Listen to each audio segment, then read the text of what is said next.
Welcome back to another edition of the Edge Podcast. Managing editor Brenden Slaughter, joined as always by recruiting analyst Jared Halus, and our special guest this week to talk a little bit of everything, but most notably Oregon State's schedule release. Former Oregon State wide receiver Timmy Hernandez in the house. Timmy, good to hear from you, my man. How's life? How are you doing, buddy?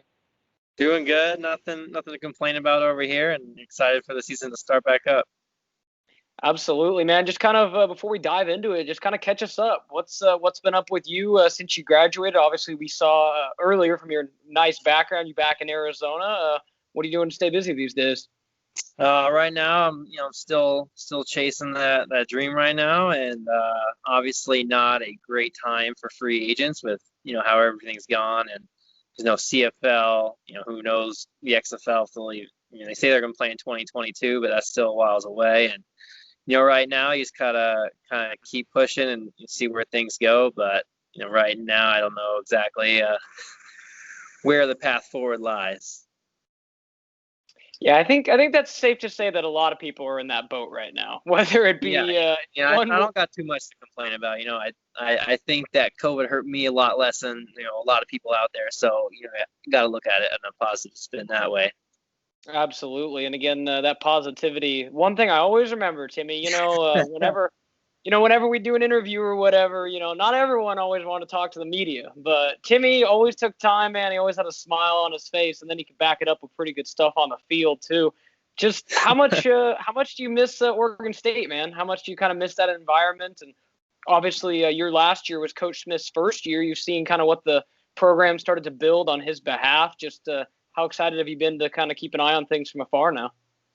Yeah, last year was a little strange at first to watch. Seeing all those people, having that kind of back seat that I hadn't really been in for the previous 3 years, and just to see college football on TV from a different perspective, where every single player on the field, and it was weird and a little surreal experience watching that. But as the year went on, I got kind of used to it, and it was just exciting to see the guys and see the growth they had last year under Coach Smith, and I think that this year they have a chance to do some things that I don't really know exactly how it will all pan out, especially with how bowl games are working out and what the certain requirements to get there will be. But I think that they'll have a better year than people are expecting.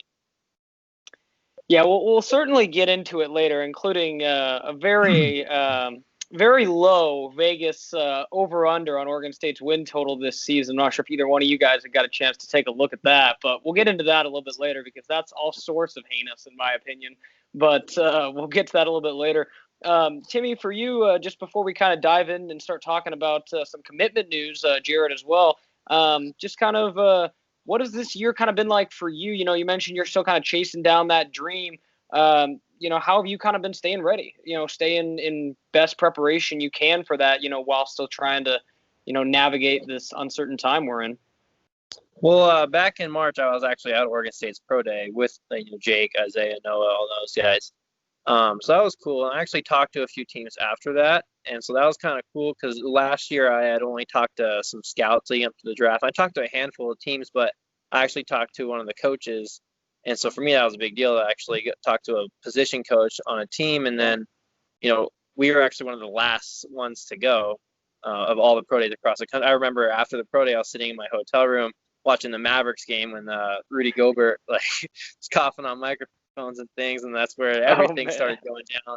And all the pro days were canceled. But so luckily I did get to do that. But, there wasn't really anything to piggyback that off of because there was no rookie mini camps. There were some Canadian teams there that expressed interest, but they shut down immediately too. Even arena or any type of combine or anything you could do wasn't really an option. So I came back to Arizona, all the gyms shut down too, and so I've kind of been doing my own thing. And I wasn't in a good position because I trained with my brother a lot in high school, who was a really good trainer. And then the one benefit of having two coaching staffs at Oregon State is I also had two strength coaches, so I could kind of pick off certain things from Coach Mack and Coach Simon that I learned and things that I liked to help me, focus on bringing up my weaknesses in my own game. So I just, I tried to, you like to say I have good positivity, so I try to use that and say how can I make the situation the best as I can. And that's what I was trying to focus on, doing that every single day and just hope for the best and see where this goes. No, certainly, and again, you got to have positivity, especially as you kind of work your way through this whole thing we got going on right now in just about every aspect of life, and that's good to hear, Timmy, that the dream is still alive, man. I love to hear that, and you definitely wishing all the best luck to you because you deserve a shot, man, for sure. It was yeah, it's been fun to keep tabs on you, man, for sure. Let's go ahead and kind of transition now into the commitment news, just so we can kind of talk about it with Jared now that it's fresh, brand new. Oregon State lands a 2021 wide receiver, Jimmy Valsin, out of Texas. Jared, we've covered this in many different ways over the last 24 hours or so. I wrote a column. You had analysis and the recap story as well. We'd been talking about it, before his commitment, that this wide receiver was still a need for them, in this class, albeit a small class. And we both kind of had our eye on Valsin late in the process, but he had a big offer sheet. And I think Oregon State, they certainly got to be doing some air high fives around the Valley Football Center right now for locking him down, just because more ways than one, not only a talented kid, but another talented kid and the second straight wide receiver out of Texas in 2 back-to-back cycles. Absolutely. I mean, I kind of hinted at it, or not hinted at it, but mentioned it a little bit. Updated the whole meet the commit story today. So in brief, I kind of just said, when you're going to have a smaller class, you're trying to pick up guys who you think could come in and have as substantial of an impact as possible. Seeing him pick up some great receivers, throughout these past few recruiting cycles, and as you mentioned, dip into Texas to find those guys. So when you see a guy 6'3" like Jimmy, who's I honestly put a little bit more weight on than we have him at right now as well, it's really exciting. That's the kind of prototype that they really needed to add in this class. He's definitely got the height, and he's a track star, so it's definitely a threat and a red zone threat as well, just because of the height. Just an overall really great pickup. Like you said, a lot of other good teams in there in the mix for him. Had a really impressive top 8. I mean, goodness, he had schools from all different conferences on there. So awesome staff, and just a really, really good one. Kind of not necessarily round out the class, but, a receiver was something they needed to have in this one. So he was a great addition. Yeah, I'm curious to get to Timmy's perspective on this too, because Jared, you mentioned the height as well. That's something the Beavers needed. After Isaiah Hodgins, declared, and you kind of see the status of the room heading into this year. They got a lot of speed, maybe the most speed we've seen an Oregon State receiver group, in some time, but not a lot of height, as far as, length goes. And now you bring in a guy in Valsin who's listed at 6'3", maybe not quite that tall, but again, still that long, tall frame. How key do you think Valsin's commitment was for the Beavs, Timmy? And then do you think it's big for them to get somebody with a little bit of height in there, just so you kind of have that bigger target? Yeah, I think height is definitely something you can add to a group, especially in the red zone. Having that presence to potentially throw it up, it can kind of force defenses into being a little scared to just throw that corner on the island. But I do think it's sometimes fans can get a little over the edge on recruiting and just the hype, like you guys said. And when you come into a place like Oregon State, you really gotta know where your strength is, and I think that comes more from Coach Mack in the weight room and Coach Smith bringing guys up. So I think while it's great to get those guys from Texas and get those athletes, ultimately you do need those guys to win. I think it's about how you teach them to use that height, to teach them to use that athleticism, because in reality at Oregon State, you're not going to be able to out-recruit Oregon. You're not going to be able to out-recruit USC. And so I think you need to sometimes temper expectations for kids. And I guess we'll see how he does. Hopefully he can come in whenever. I don't know how the recruiting is going to work next year with with freshmen coming in on the campus. But I think it's good that they're in Texas in there. I mean, my brother coaches at TCU, so I don't know if he had an offer from TCU or not. But if he did, I'll have to dig my brother a little bit on that. I'm actually curious to ask you. We talked to Sam Spiegelman, who's kind of a national guy, but he really covers the I guess, Central South area. I Texas is one of his big regions. And he mentioned, and I think, you have to expect a lot of these kids out of high school to, like you said, be a little raw. And you're going to have to coach them up most of the time. On average, would you say, how raw is a kid when they first come to college? How much coaching do they need to get to, be ready to actually make plays on the field? A lot. I would say the very, very vast majority. I mean, every year there's going to be those guys that, Kayvon Thibodeau from Oregon, like last year. But I mean, really looking back to my 3 years there, I mean, how many like true freshmen really stepped up a lot to play and were ready? I mean, I would say Munchie. I'm curious.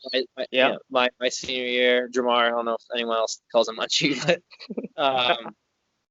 the real ones got you, Timmy. The real ones got you. Played a lot. David Morris played a lot as a freshman, but even Isaiah, just from his freshman year to sophomore years, was night and day. Yep. And just coming in, and he had a whole winter time too. So even from January when he came in to when the season started was a huge difference, and many freshmen don't even get that opportunity. So I think it's going to be hard. And like, again, to bring up COVID, I find it hard to believe there's going to be too many early enrollees this time around. And so next year is probably going to have to temper expectations even more for true freshmen. And, I hope I'm wrong with this kid. I hope he comes in and lights up the world. But it's hard for people to realize really how difficult it is to step in and catch up to college game speed. And I think that people a lot of times look at some of the Heisman winners that were freshmen and think that everyone can do that. But take Johnny Manziel, for example. He won the Heisman as a freshman, but he was a redshirt freshman and an early enrollee. So he was enrolled in Texas A&M, had spring ball, redshirt the whole next year, another spring ball. So I think when people see these freshmen that come out and ball out like that, it's a little misleading to how difficult and how much time it takes to really make a difference on the field. Sure. I'm curious, do you compare it more towards I'm curious, do you think that curve is greater for the incoming freshman into college or the incoming rookie into the NFL, as we're seeing, it seems like it's, we've seen it a little bit. Rookies either, get it right away and are getting into an opportunity where they can succeed, particularly wide receiver. We could have, we look at a guy like Hodgins. I mean, if he didn't land on short-term IR to start out the year, that's a good offense on a team that, he might have gotten some good run and still might this year. So, what is that kind of learning curve, do you think?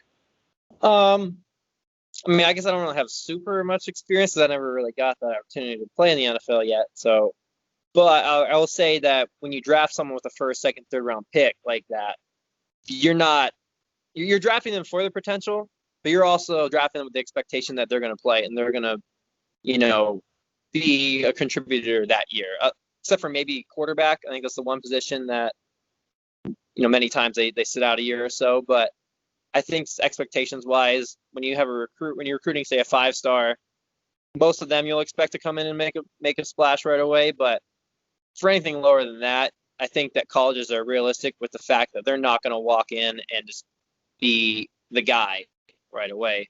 And so I don't know. I guess I don't have a ton of experience for rookie NFL, but yeah, I know that even coming from junior college to college, just the speed difference is huge, and I imagine it'd probably be the same for the next level. The high school football in Texas just got started this past weekend, so a little bit later than normal, but not too far set off for them. Now, that being said, they've had to deal with the dead periods and, just all the stipulations that have come from everything that, to bring up COVID, hopefully one last time, has brought upon all these 2021 guys. Do you think that, you already mentioned that they're definitely, there's a significant amount of coaching that has to go into, becoming an impact guy in year one. Do you think that the lost time that these kids have had to suffer because of, them not being able to set, whether it's 7-on-7 or just regular spring ball with their high school teams, do you think that's going to impact them even more, where you could, potentially see it even, like just across the chart, across the whole country, a smaller amount of freshmen being ready to go?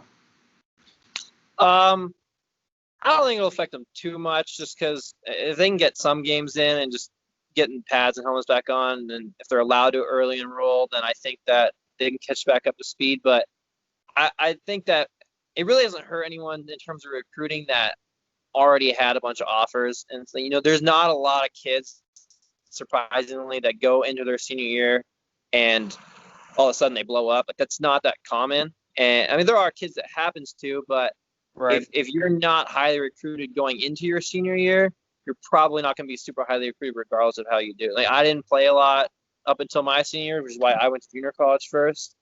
And I think there's going to be a lot more people taking that route. And I think junior college recruiting next year could be a little more filled with talent than usually is, because I think there's going to be more people willing to take a risk on trying to get a bigger scholarship than taking that smaller scholarship that that was their only option. Just one more from me, just because you brought up junior college, and I think that kind of strikes my mind a little bit.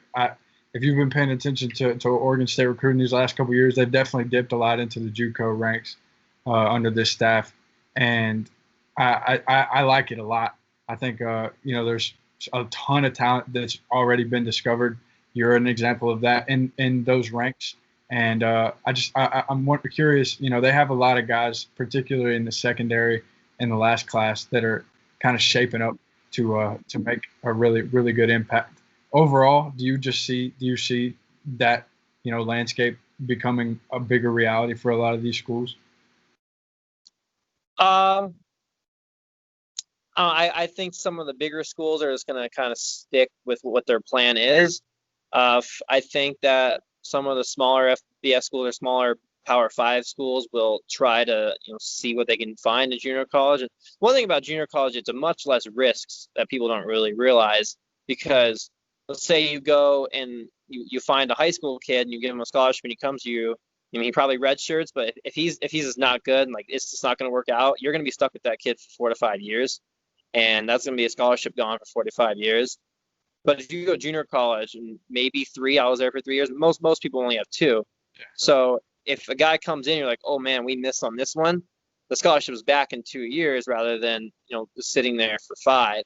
Yeah. So I think that's why people are a little more ready to pull the trigger on junior college. And so you get some of those that watching the highlight tape, like, really, that guy got an offer from there, just because they're a little they're willing to take more risk, because the negative consequence there is not nearly as big as if you were recruiting a high school kid.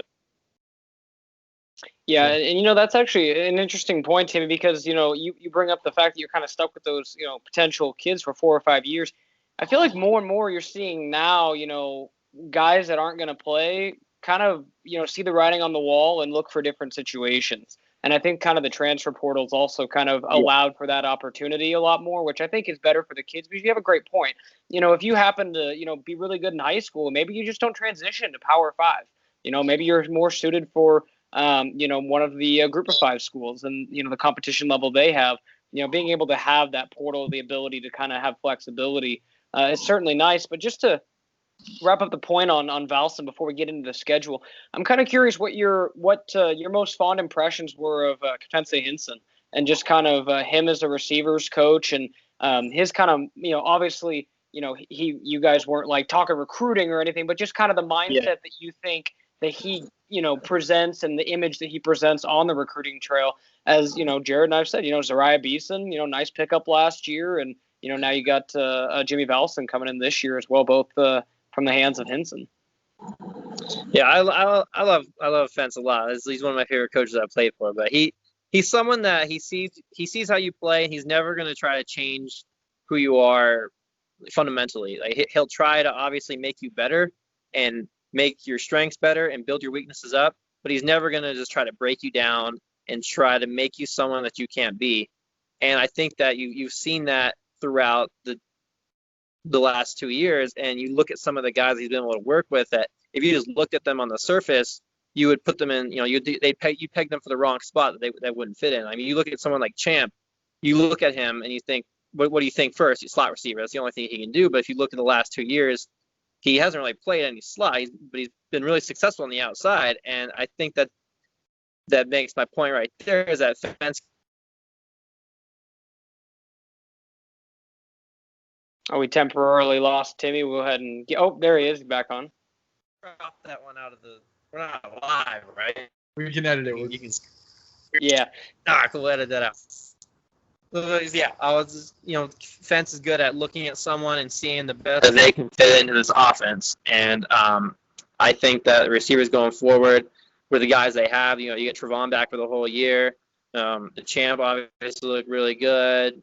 Lindsey looked really good. And, Josiah towards the end of the year. And then when I was back in Corvallis for spring ball and I got to watch a little bit, I forget his name, but that kid from Florida State, he caught a slant route. Trayshawn Harrison, yeah. He caught a slant, and he was just gone. And I was, looking around, who is that kid? I had never seen before. And so that guy's got some talent, too. And I think that they're going to have a good year in that room. Yeah, it's interesting you bring up Trayshawn Harrison. We've heard, the status of his eligibility is still kind of in question depending on how or rather his immediate eligibility is still a little bit in question, but the Beavers were optimistic. He and then also a guy that caught my attention was Trey Lowe, kind of wide receiver, running back combo the Beavers got from Washington. Also was there for a little bit of spring ball. As short as it was, Timmy, it feels like spring ball was not only forever ago, but I think Oregon State got 3 or 4 practices in. Can't exactly quite recall, but it's interesting to hear, your take on Fence, just because the track record he's had of getting the most out of his guys, and the offensive passing yardage definitely when Jonathan came in and kind of started to establish get that into that rhythm with Jake, and saw what he was able to accomplish and kind of make things more vertical piece by piece. I've kind of liked what they've done to kind of surround themselves and set themselves up to be in a good spot, like you mentioned, entering year 3 here. Yep, for sure. We'll go ahead and transition over to the next part of the podcast. Again, remember, just in case you're joining us, managing editor Brenden Slaughter, recruiting analyst Jared Halus, and our guest this week on the Edge podcast, former Oregon State wide receiver Timmy Hernandez, 2016 to 2018. Probably feels like forever ago, but yet not forever ago at all, Timmy. It feels like you were just playing yesterday, man. Yeah, it does. It was a good time. This whole year felt like a million years. Yeah, I can't even put, like, at times it's like, oh yeah, it feels like it's been forever, but then you're like, oh, that was only like a year ago too. It's like, oh, that was longer than a year. Time is just fickle right now. Let's just put it that way. But we've been talking a lot with Timmy, and then talking Jimmy Valsin. Obviously, the big news was Oregon State landing that commitment last night. But I want to say almost drum roll, please, because the biggest news actually resulted in us delaying this podcast a couple times as we were waiting for the schedule to come out, because we wanted to do a pick'em with Timmy and just kind of go through the schedule. But after many weeks of deliberation from the Pac-12, the schedule finally comes out. 6-game schedule. The 7th game will be a play-in game that's to be determined. But before we get into it, I just kind of want to get your guys' initial thoughts on the schedule. Timmy, we'll start with you, and then we'll get into it with the pick'ems. All right. I haven't really had a huge chance to dive into it. I'm assuming they're playing everyone in the North, right? Yeah, so you get everyone in the North plus. And then plus Utah? Yeah. All right. Well, I think just going over last year's schedule and how they played. The Stanford game, that was real close. Utah didn't go so well, but every other one in the North, they were pretty much in it until the end. And so it's like any moderate improvement in any area, you could see some of those games swinging the other way. Leach leaving Washington State, that could be huge. Washington, new head coach there as well. Yeah, like you said, 2 brand new coaching staffs right out the gate. Yeah, one thing you saw, like in the beginning of the NFL season, was how big continuity was with the coaching staff and the players, and that's one thing that seems like for the first time in forever that Oregon State has going in its favor. So we'll see if that sticks. I don't believe they lost anyone, did they, on the coaching staff? No, I think he tried to pull Lindgren, but he stayed. That was it. Yeah. Coach Lindgren, he probably got a new backyard edition. He got a couple new things. Oregon State took care of him to make sure he would stay. Yeah. But but that is huge. Yeah. You get Herb Edwards coming after your offensive coordinator. I think Jared and I were talking about it. That's just good on your program. When other programs want to take your coaches, no disrespect to before, but that wasn't necessarily the case. It's nice to see, value, across the across the spectrum. Jared, just kind of your initial thoughts on the schedule. Obviously, you down there in SEC country, you've been playing football forever, so you're probably just like, Schmidt, it's another schedule. No, I looked at it. Honest to God, I mean, me and Mike both. If you're on the damn board, you saw Mike Singer, our I guess the publisher of the site. He commented on there and said that schedule is brutal.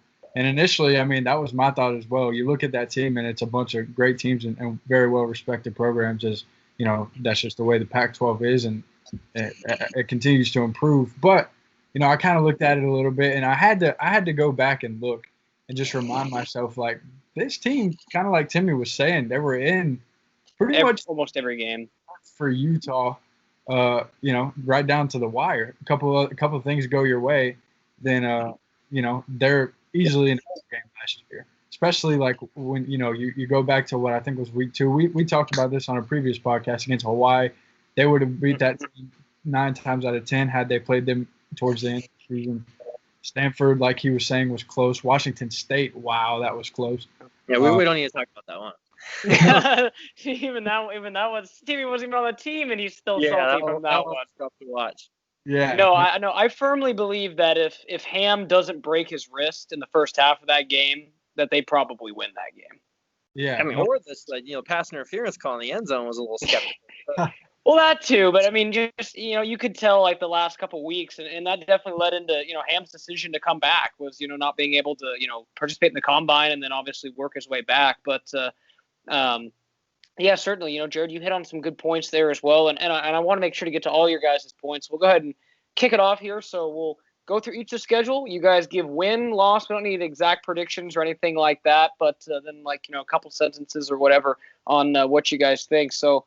We'll start off Washington State, November 7th, home opener, as I say. So in the sense of a home opener, the Beavers will get to run out of their tunnel, and we'll get to be in their stadium with, TBD. I don't know if we're going to have like the NFL, artificial crowd noise, and all that kind of stuff. I don't think any of that's been determined yet. But nevertheless, right.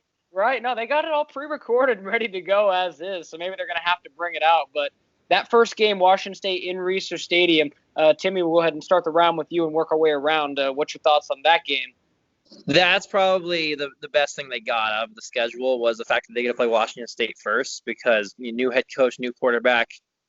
That's a huge advantage. So I'll give them the win for that. I mean, especially looking at how last year was, I think that they got a good chance to win that one. I think I'm on board with that prediction as well. Like he said, new staff. There's some fire there just because of the way last season's game unfolded. So I think they're going to come out strong, and if they're able to pull out a win, they can certainly set the tone for the rest of the season. See, more so for me than this, I think Coach Smith, Oregon State would never say this, but after Oregon State lost to Nick Rolovich when he was at Hawaii in the second game of the year last year. They've had a little bit of like that recruiting, back and forth thing they had when Oregon State was sending materials to the University of Hawaii, and now Rolovich is at Washington State. Washington State obviously kept the Beavs, right on the cusp of that bowl game last year, even though it wasn't quite the last game of the season. This, to me, seems like a game that the players want from playing this team last year, and the coaching staff is going to want because they're like, that Hawaii game in week 2 would have been the difference in a bowl game. And I think Oregon State knows that, that game was right there. So I'm picking the Beavs in this. You said the unfamiliarity. Oregon State's got 3 years of, knowing each other and being in that system, 3 years plus now. And against a new staff, I like their odds. So we all got them at 1-0. I think that Oregon game for Tristan was huge because you're not going to face a better defense than Oregon in the Pac-12. And the way he played in that game, they only scored 10 points, but he looked good in that, especially being thrown in the fire in his first career start. And so I think that he's going to do better than most quarterbacks that are starting for the first time. You had to mention that. Timmy. A Jamar Jefferson fumble will always wonder what if.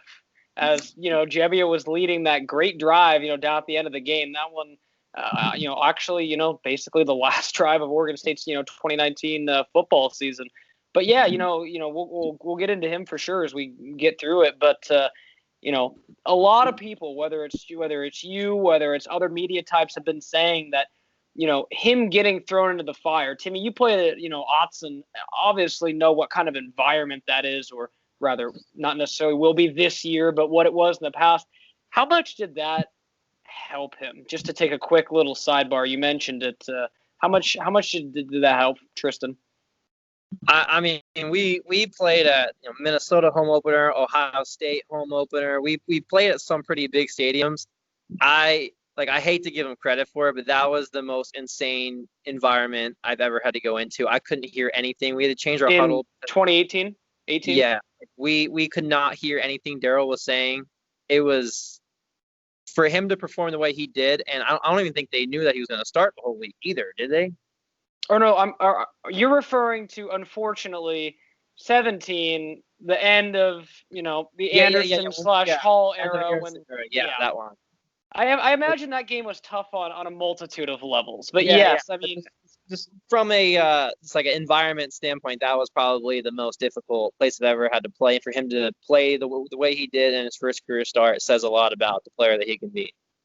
So right now on this podcast, you're saying Autzen Stadium was tougher to play than the Horseshoe, tougher to play than Ohio State. I mean, granted, I get it. Ohio State's probably not going to be going nuts for Oregon State as they would say Michigan, but still, I thought that would change it. Like if that was Michigan, the Big House, Michigan in the Horseshoe or Ohio State in the Big House, that's hard to top 100,000 people yelling. But just I couldn't hear anything in that stadium, and there was. Daryl was standing right next to me, and I could I was trying to read his lips at that point. You couldn't hear yourself think, and I mean there was a lot of stuff in the media going into that game, but so fans were just nonstop yelling, and it was it was a lot, and I'll give them credit for having that environment, but it was I'm glad Tristan got to play that, and hopefully from here it'll be much easier the rest of his career. Yeah, I have to ask Timmy. You said you couldn't hear Daryl on the touchdown catch that you guys connected on. Could you hear him on that play? Because that was quite the. We for a lot of the game, whenever we huddled, we had to all go in a circle around Daryl and kind of stick our heads in. And then a lot of the game we just didn't even huddle. We just did all signals. So I think on that play we just signaled it in, so I didn't have to hear him. But. Crazy. We'll go ahead and keep it moving along. After Oregon State, in all of our words, goes 1-0 against Washington State, they go up to Seattle. They'll play Washington. And again, normally the UW's got a pretty raucous environment. A lot of fans right there. Beautiful atmosphere, I will say. Arguably one of my favorite atmospheres in college football now. Up there in Seattle, no Chris Peterson anymore. That news kind of, I feel like with, COVID and everything that happened, it hasn't, kind of maybe set in that Jimmy Lake's the guy up there now, a relatively unknown commodity outside of, being a tremendous defensive coordinator for them all those years, but another new head coaching situation and another new kind of staff falling into place. The Huskies are obviously breaking in a new quarterback after Jacob Eason went to the pros. Timmy, we'll start with you. What's your feeling going up to an empty Husky Stadium? That one, I would say it's a little different than hiring a new head coach who brings in his whole staff. I didn't look into who we kept, but I don't remember hearing anything about them losing a bunch of assistants. Yeah, so there's some familiar there. Pretty cohesive, yeah. Yeah, so I think that's not going to be a big hindrance on them coming out earlier in the season. I don't know. I mean, honestly, I'd love to just say 6-0 all wins, because if I say a loss, I know someone's going to text me come on, man, you just said we're going to lose that game. I'll just say that'll probably be up there with Oregon as they're probably one of their toughest games. Yeah, I can certainly get on board with that. I think it'll be a tough one for sure, and one that's hard to predict. I think Timmy's got a little more on the line than me, because I don't think anybody's going to ring my phone if I predict a loss. But with that being said, I kind of do think there's a chance here. if they are able to get that Week 1 win in Washington, Washington State, I'm gonna say they get the win at Washington too. It's gonna be dependent on that first win though. I will say, even last year with Jacob Eason, though, they still only scored 19 points. The defense played really well. Jaden had the pick 6 that game. So with the new head coach, new quarterback, they do have that going for them. So I think if the offense can control the ball and move it the way that they did every other game except for Washington last year, I think that they'll have a better chance than people realize. I've been saying it for a couple of years, and Timmy, I know you were only around Coach Smith for 1 year, but just knowing what you know about him, do you think there's a burning desire to get Washington and just to beat UW, knowing that's where he came from? It was a tough game in 2018, a tough game last year, but not necessarily like out of reach, not lopsided concept. You think there's an extra care factor? Like it's less now. I think that Chris Peterson's not there anymore. But, maybe that finally has something to do. I mean, more than anything, I continue to say that I think Coach Smith probably has the most wherewithal and know about, as far as that program and what they, genuinely like to do. And I've been saying for a couple of years, maybe I thought last year they might get him, but it's interesting. The great equalizer for me in this is not having that crowd because, while the Beavers did play, very well on the road last year, and, it was odd how much, they were almost more productive on the road than at home. It's, knowing the leadership on this team and, this year, I mentioned in the story at Beavers Edge earlier this week, I feel like this year, kind of like the NBA bubble, players are going to be required to manufacture their own energy, and whichever team can kind of bring their own passion. I think that really could, help lead a lesser talented team over a more talented one, just simply for the fact that, I don't think these 18 to 23-year-old kids really understand the impact of what it's going to be like to get out into a stadium and have no fans. I mean, you talk about like other, stadiums or conferences, there's some fans, right? There's 20%, there's 10%. But I mean, none. I mean, I get you can get crowd noise, but just, you got to figure whether it's looking up and seeing empty stands. I mean, it's still kind of eerie for me to see, like, last night I was watching Monday Night Football and seeing Lambeau Field empty. Yeah. Like, that was weird. And I think that's, as a professional, I think that's a little bit different. You've been in it and I'll know all that. But if you're a college guy that kind of, I would, really bases his energy off of, the crowd roaring after you after a sack, or, you make a crazy, highlight reel catch and you fire up the whole stadium and everybody's juiced. It's not going to quite be that easy this year. So I'm curious to know how that kind of plays out. I think it's going to be a tough game. I don't see the Beavs getting the win against Washington, but nevertheless, we'll see how it shakes out. Coming back home, November 21st, Cal. This was a surprising win for the Beavs last year. Very few expected the Beavers to go into Berkeley and beat the Bears last year, and with the exception of Cal not having their starting quarterback, Chase Garbers will be back this next year. The Beavers really handled the Bears in that contest and played really good game. They're back home. I think Justin Wilcox is going to be motivated to have his guys ready, but I still like the Beavers in this one. Timmy.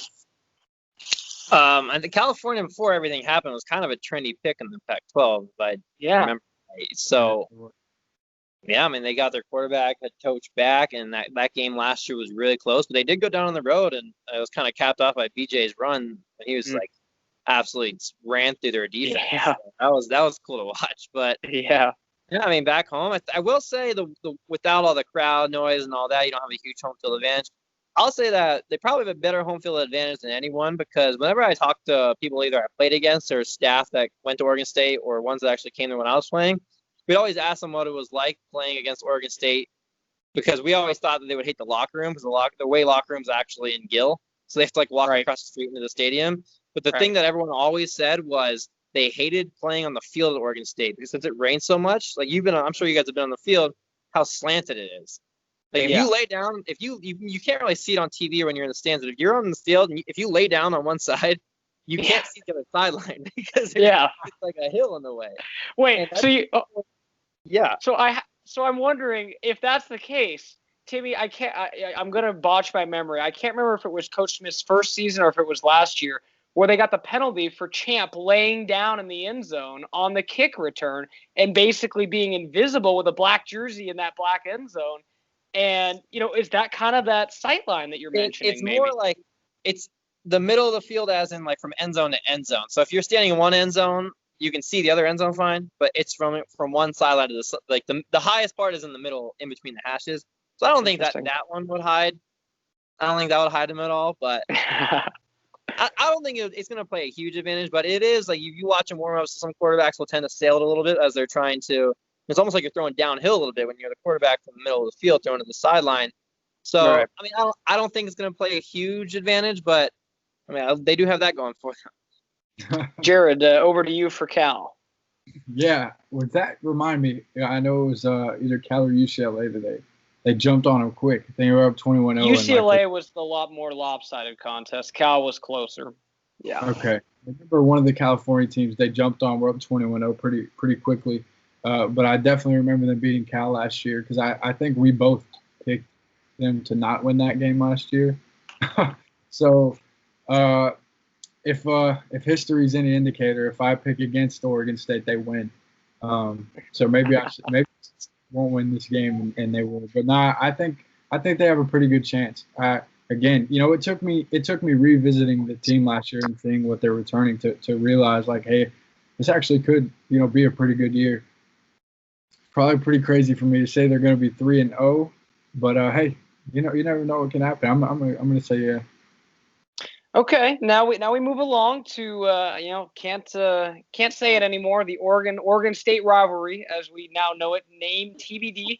Timmy, I'm curious, just real quick, any renamed rivalry names that have kind of come to fruition, kind of since you've been away from the program.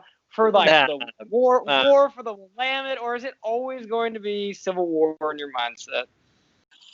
I mean, apparently at ESPN it's a Civil War. So I saw that the other day. I don't know if you saw it, they flashed up the Oregon State, and they said like 115 Civil War, or whatever number it was. Because they're still calling it that, but I don't know. I'll skip that question. Well, let me put it to you this way. When I saw it, I go, there's probably an intern that's, maybe you need to get a talking to after that one. But, the game itself, again, just to kind of give you a perspective, Timmy, of what we've seen at Beavers Edge, just about, I would say 90 to 95% of the fans that are on this website have been irate with that game being moved to the middle of the season, regardless of whether or not they could attend or not. I'm curious to you as a player. Did it matter when you played them specifically? I mean, you got a chance to go up against them 3 times. You very familiar with that rivalry. But, I find it odd. I think they should have done all they could have to put it near the end of the year. But Beaver fans, like we can say, have been pretty fired up about it. I think that having it at the end of the year is kind of cool just because there's kind of more things on the line usually then. And it's nice to end with the rivalry game, just kind of keep you motivated there. But in terms of when you play it, I don't think it really matters. But if they do switch like halfway through the year and say we're allowed to bring fans in now, then that will hurt them a lot. Because if you're allowed to even have half the stadium, that can make a huge difference, especially on a rivalry game. Certainly, and again, it'll kind of feel like old times, but not really. The game itself is scheduled to take place right after Thanksgiving, the Friday after Thanksgiving, so it really will feel like normal times, with the exception of having 3 more contests after it. So, for me, I'm not gonna sugarcoat it. Mario Cristobal and company have built one heck of a program down there. Their recruiting classes speak for themselves. Their talent speaks for themselves. Oregon State's at home. I know Coach Smith is due to get a win against Oregon. I don't know if it's this year. On paper, the Ducks look really, really strong, and I think they're probably going to come out with the dub. Yeah, I'm kind of on that same thought process myself. I just feel like in a 6-game season, with Cristobal, doing the things that he's done, they might come out and win them all. You never know. I don't know about this one. They've had some guys opt out, and last year's game was close, and it'll be Tristan's second game against them. So I mean, you really never know. It's hard. It's hard. It's like almost picking against Alabama or something like that. I wouldn't put them quite on that same level, but they're a heck of a team. So it's just hard to pick against them. So I'm just gonna leave it at that. I don't want to say. Don't want to predict the win just yet. That's a big advantage. You mentioned that Tristan did play them last year. And that's the only team who really got to extended playing time, because that's something you can look back onto last year, and you have that familiarity with how you played against those players and what you remember in terms of what you saw them do on the field. So I mean, I'll give them a win. I'm not going to pick Oregon, so I'll pick Oregon State. Yeah, I wouldn't expect anything else from the Oregon State alumnus. And it's like I said, anything can happen in rivalry games. And Jared, you said it best. I mean, Oregon, we don't even have to sugarcoat it here. They, the situation is the Pac-12 would like to see Oregon run the table and be in a position to be in the Pac-12. To be in a position to have the Pac-12 represented in the playoff. I think they've kind of given those opportunities to both Oregon and USC as kind of the favorites. And, fourth game of the year, anything could happen. And, the other thing that we just saw in the NFL with Cam Newton, we don't know how COVID-19 is going to affect anything on a week-to-week basis. Say 1 week you don't have your starting quarterback. You don't have your best wide receiver. You don't have your center. We don't know exactly what it is. But this last weekend, for me at least, seeing, the money machine that is the NFL, not be able to get around that, I don't want to say quarantine was broke, but, the fact that the virus was able to penetrate, a locker room and knock out a starting quarterback. And that's why the Patriots rolled out with Brian Hoyer and Jarrett Stidham the other night and ended up in a loss. So, if that's happening at the highest level, you have to know that could happen, and that's where everyone's got to be on their toes as far as being ready and staying ready and knowing that an opportunity could come your way. We'll round out the home slate as Oregon State had 3 out of their first 4 at home. Washington State, then at Washington, Cal, and Oregon. Now they go on the road, Utah. Again, a very lopsided contest last year, 52-7, if I remember correctly, in Research Stadium. Usually the Mighty Muss, Utah student section, Utah itself, tough place to play. Not so much this year. So I'm curious how much that kind of negates, that atmosphere in Utah. But again, Kyle Whittingham and company, always. I mean, Kyle Whittingham and company, they are as consistent as it comes in the Pac-12 as far as, year in, year out. They're going to be a bowl team. They're going to be a physical, tough defensive team. But at the same token, I think Oregon State this year has the depth to go toe-to-toe with just about anyone in the conference. I'm going to go as this as a toss-em game. I'm not going to say win or loss yet. I get Utah's talented, but they lost a lot on defense this last year, especially to the draft. So we'll see what happens. It's later in the year, but I think there's some life there. Yeah, and I think last year Utah. My brother actually played at Utah. He played for Kyle Whittingham. So, they always had everything ready to go. They're very experienced. And that was when he was his first-year head coach, and he's been there now for, 15 years. So he knows what he's doing. He hasn't been there that long because he doesn't. So I think it'll be a difficult game for them. But looking back to last year, you could clearly see Utah's game plan on defense was we are going to line up. I think his name is Jalen Johnson. He went to Utah. I'm not sure. And they said we're going to line up Jalen across Isaiah Hodgins, and we're going to win that battle. And I think, over Isaiah's 3-year career, I think that was the only time he ever really didn't win that one-on-one battle. And you could see how that stalled the whole offense. And I think that's almost a benefit this year is that they don't have that alpha receiver in terms of where it's going to funnel targets to this guy. I think Trevon will probably come back as their leading receiver, but they can move him around so much. And I think it's going to be hard to target him with the other guys that they have that have been able to step up.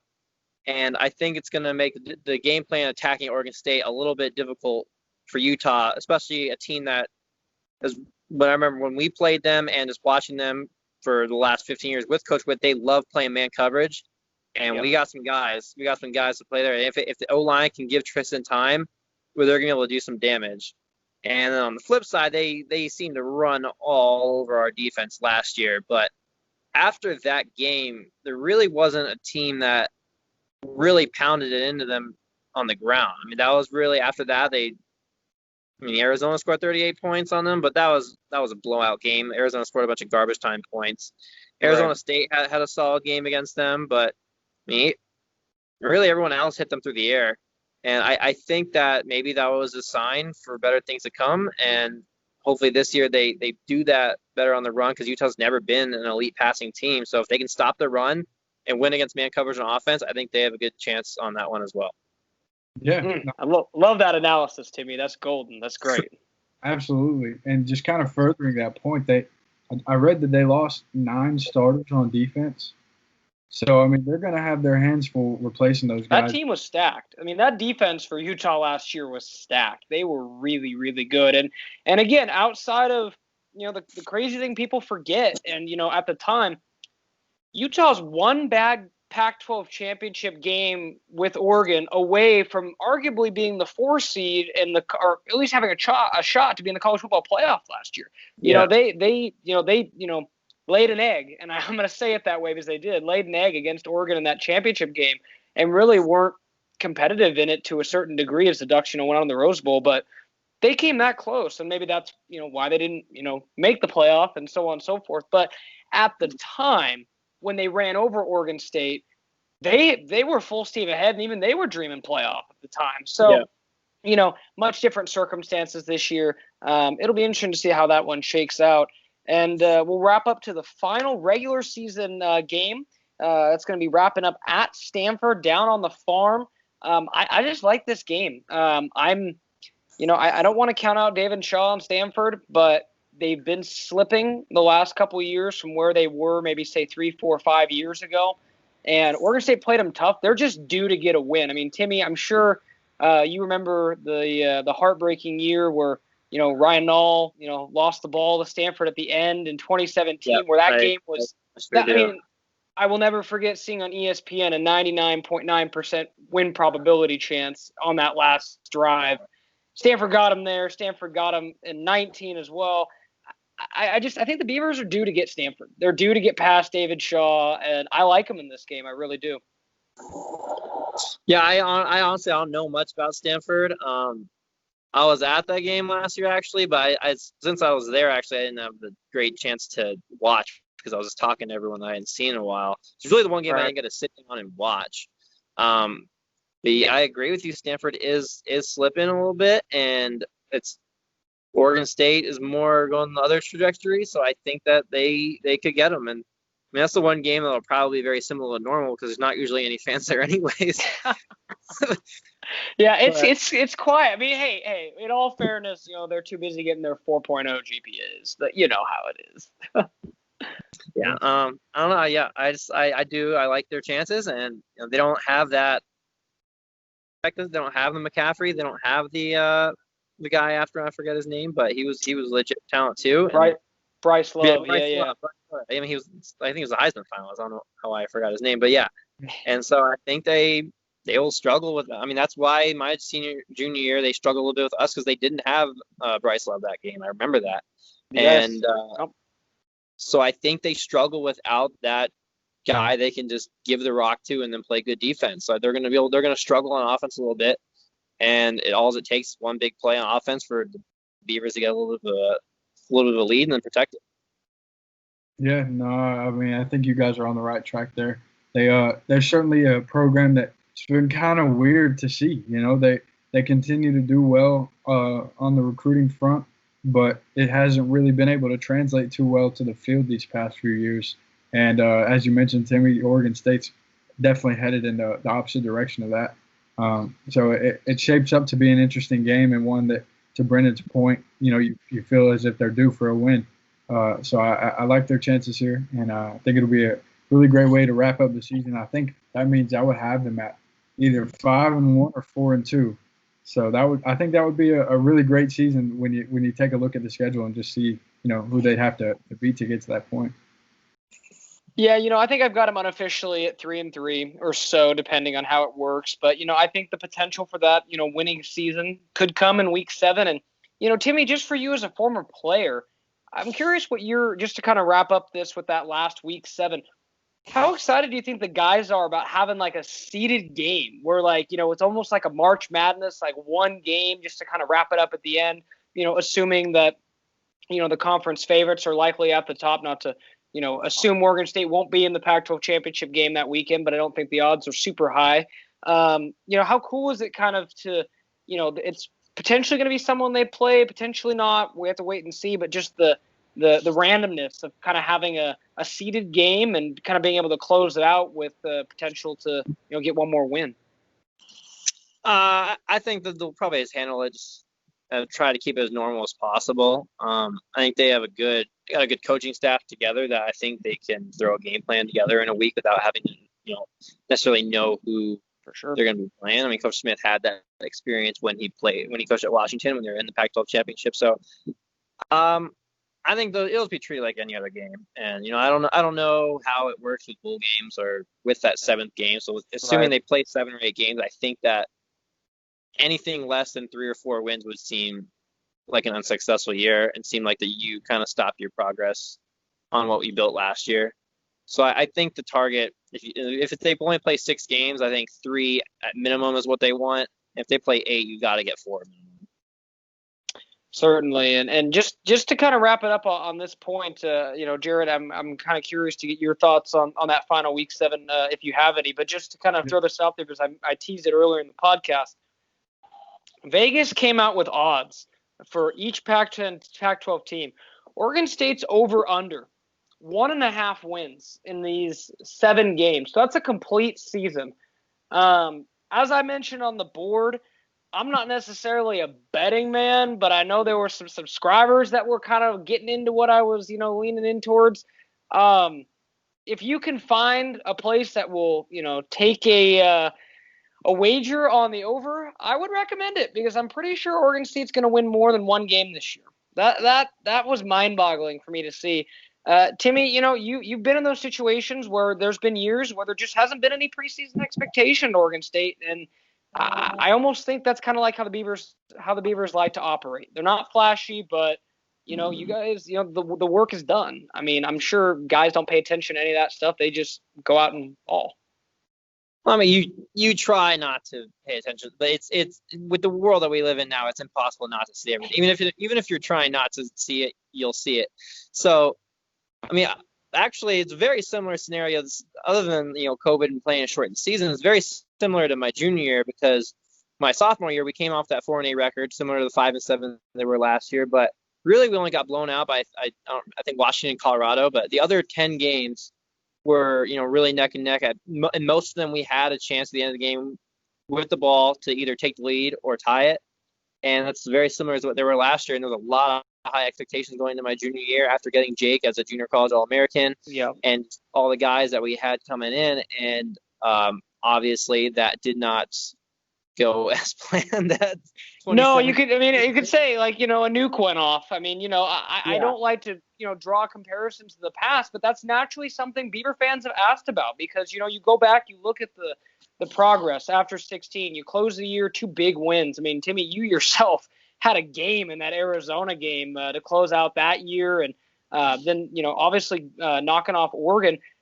And that was after year 2 of that coaching era. We're after that year 2 right now. There were a lot of expectations, a lot of, what I like to say, I still think there were, a lot of, senior leadership and even veteran leadership on that 17 team that were talking up, high expectations. And, let's just say many external factors all came together and it didn't work out that way. But what do you, from your perspective, see that Coach Smith is doing differently where that upward trajectory will continue? I mean, I just like looking back on it. It was just, it just seemed like we had a lot of talent, but just one thing going bad unraveled into 2, into 3, into 4. I mean, you look at that Colorado State game that we played. It was, my goodness, like we lost by 20 points. They only outgained us by like 40 yards, though. It was like we were pretty much doing everything we wanted to do on offense, except for we threw a pick 6 that hurt us, and that leading into, we didn't really take Portland State super serious. We thought we were going to roll over them, and that was a nail biter there. And then into Minnesota, they take out an early lead. We storm back and almost tie before halftime, and then they get a couple big plays, and all of a sudden we're losing by a lot. And then we moved into Washington State, Washington, USC, and that was like, if you look back at 2017 at those three teams, that was a hell of a 3-game stretch right there. Yeah. So I think that, but you look at those three teams that we played that really kind of unraveled the rest of the season. I don't really see that in the Pac-12 right now. I don't see those teams that are just, you look at them and they are just super scary. I mean, you could say that about Oregon. They don't have the offense for that, though. Their defense looks incredible, and it's going to be one of the best defenses they've had in their program for a long time. But their offense, I mean, they weren't even good on offense last year when they had Justin Herbert, and they lost him, and I'm assuming there's going to be some regression there. So, I mean, I look at the Pac-12, and I don't see any teams that I look at and think the talent gap there between them and Oregon State is just massive. And I think that's been a problem in years past, is that you have the perfect game plan lined up, but if your players don't have that ability to play with them, there's nothing you can really do, and I don't think that's the case this year. So I think that 1.5 is very insulting, especially considering the fact that they went 4-5 in the Pac-12 last year.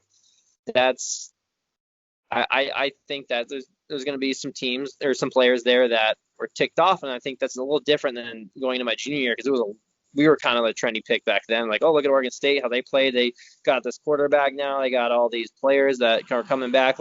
They're going to do really good this year. And this is the exact opposite right now. As you know, they have a lot of their team coming back, and they still are only at 1.5 wins according to Vegas.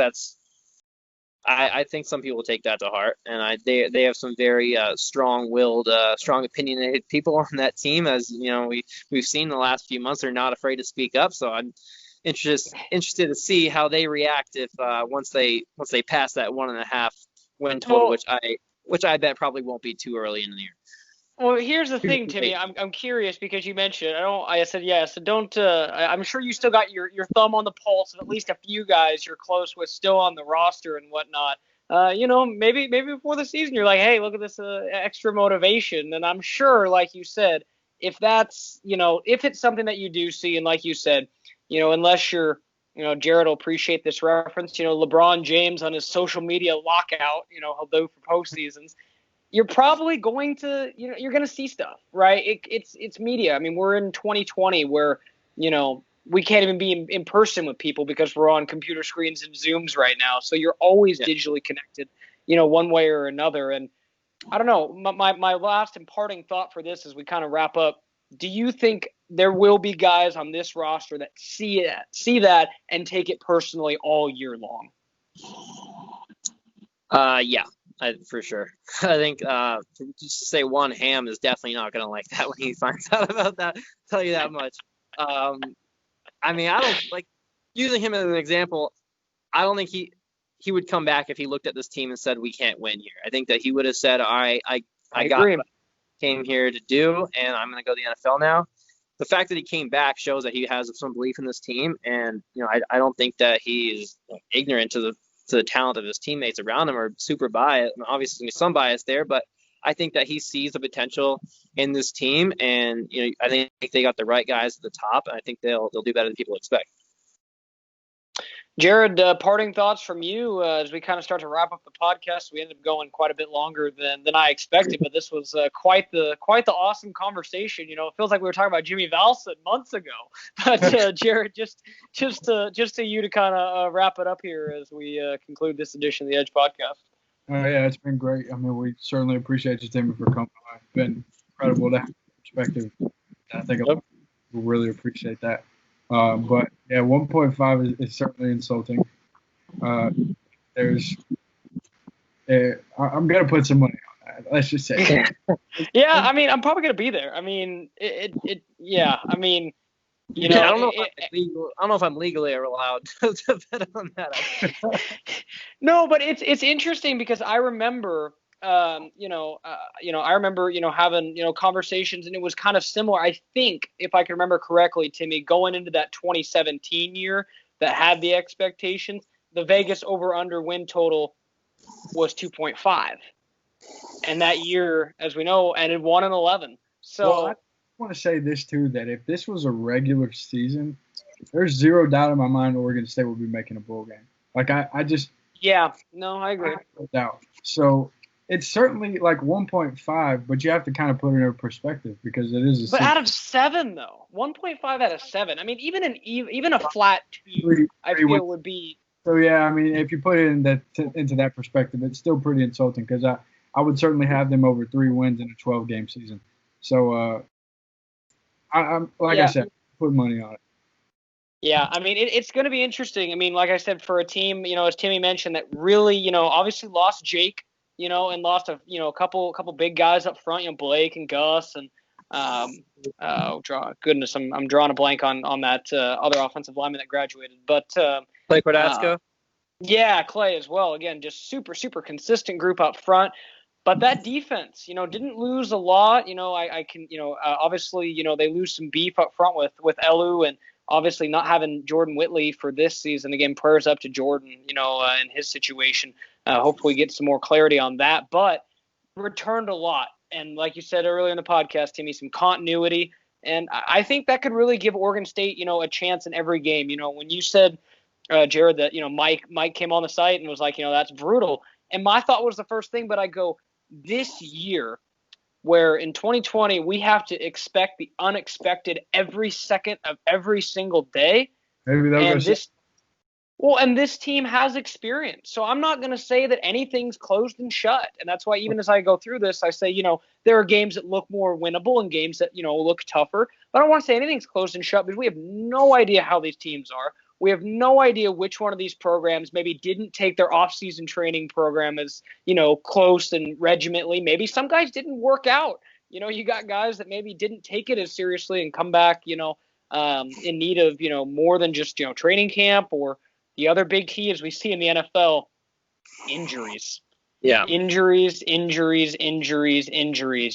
I think just about everyone that follows the NFL or plays fantasy football has realized just how intense this year has been for injuries at the pro level. And, that's why everyone's being really, really careful in the ramp up, to make sure that college guys don't go through the same thing. But nevertheless, all in due time. And I think that's why the Pac-12 did a good job of making sure to have 6 weeks of ramp up time and doing that fair. But I just think there's a lot of unpredictable variables this year. Like I said, maybe 1 week Oregon State plays a team that doesn't have a starting quarterback because he tested positive, or doesn't have something like that, as I mentioned earlier. So it's impossible to go through this and say for certainty, like a normal year, what's going to happen. And I think as fans and, media that cover it, I think that just adds to more of the excitement this year. And I can't wait that we've got Pac-12 football on the way. I'm happy we don't have to wait until January. I'm happy they got it underway and figured it out. So, yeah, it's going to be exciting, and more exciting than that, Timmy, we appreciate you coming on, man. It was awesome to catch up with us. You gave us a whole hour of your time. Just means a lot to us, and we'd certainly like to do it again sometime, man. Yep, anytime. Let me know. All right, well, for Timmy Hernandez, former Oregon State wide receiver, and recruiting analyst Jared Halus, is managing editor Brenden Slaughter, signing off on this edition of the Edge podcast. Make sure to keep it locked to beaversedge.com for all the latest and breaking news on Oregon State sports as the Beavers look towards that November 7th restart against Washington State in Reser Stadium.